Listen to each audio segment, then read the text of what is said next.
Now, for more on China's relationship with the new Trump administration, I'm joined by Einar Tangen, CGTN's current affairs commentator, live from Beijing. Welcome to the show. Thank you, Rachelle. Now, Einar, which of Trump's policies are perhaps creating the most opportunities for dialogue with China? Well, I don't know if there's a lot of opportunities. I think this was a declaration, kind of a preamble to a trade war. But he has to tread very carefully. I mean, the U.S. is in a situation, China is its third largest trade export market.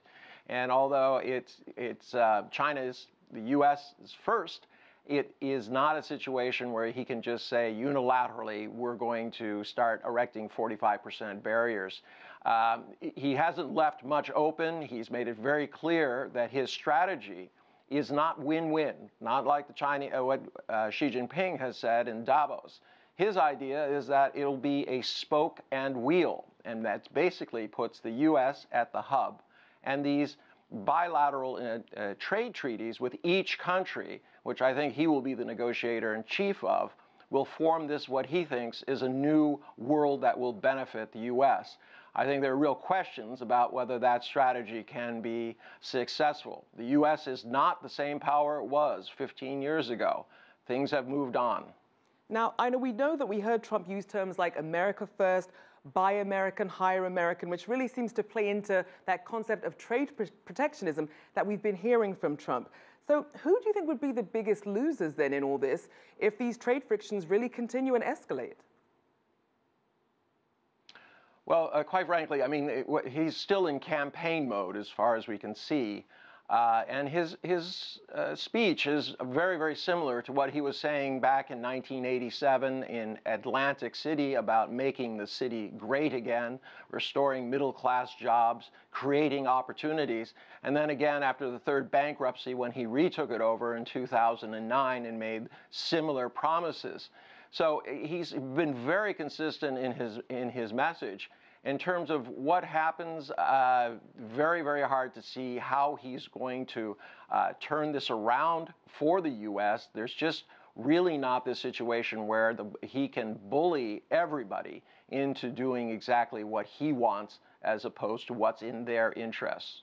Now, I know the U.S. and China are the world's biggest economies, and clearly they don't live in a bubble. So what could some of the potential trade frictions mean in terms of collateral damage for other countries whose economies are really tied to China and the U.S.? Well, quite frankly, the U.S. and China, because of their leading positions, any trade war is going to have a massive impact around the world. Now, there are two scenarios. One is countries scramble to figure out how they can deal with the U.S. and come to an appeasement.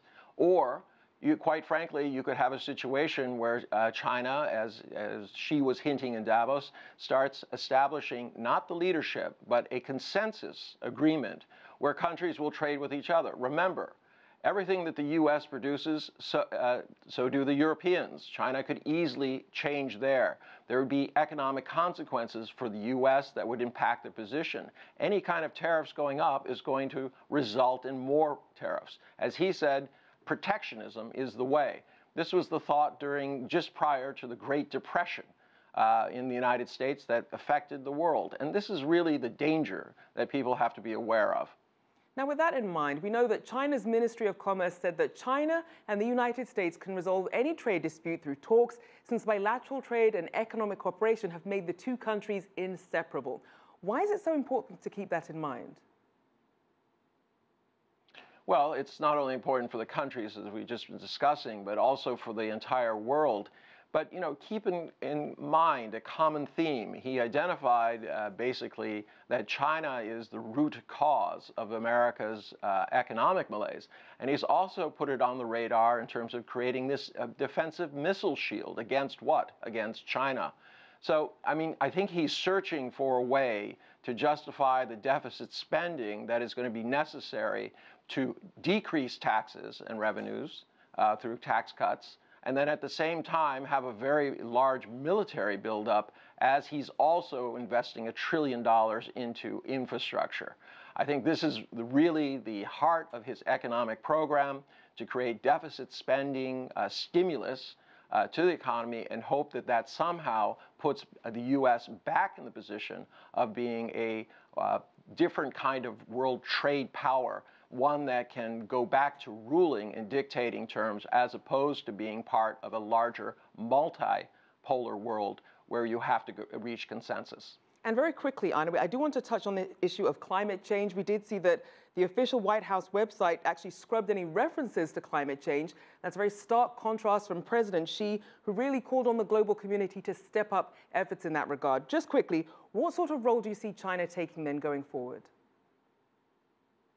China has already assumed the leadership role in this because it's the one most affected by its own policies towards climate change. And its willingness to sacrifice is a clear signal to the rest of the world that it's serious about this. How the world views what Trump is doing, unknown. I think it'll be negative in the long run. All right, we'll have to leave it there. Thank you so much. Einar Tangen, CGTN's current affairs commentator.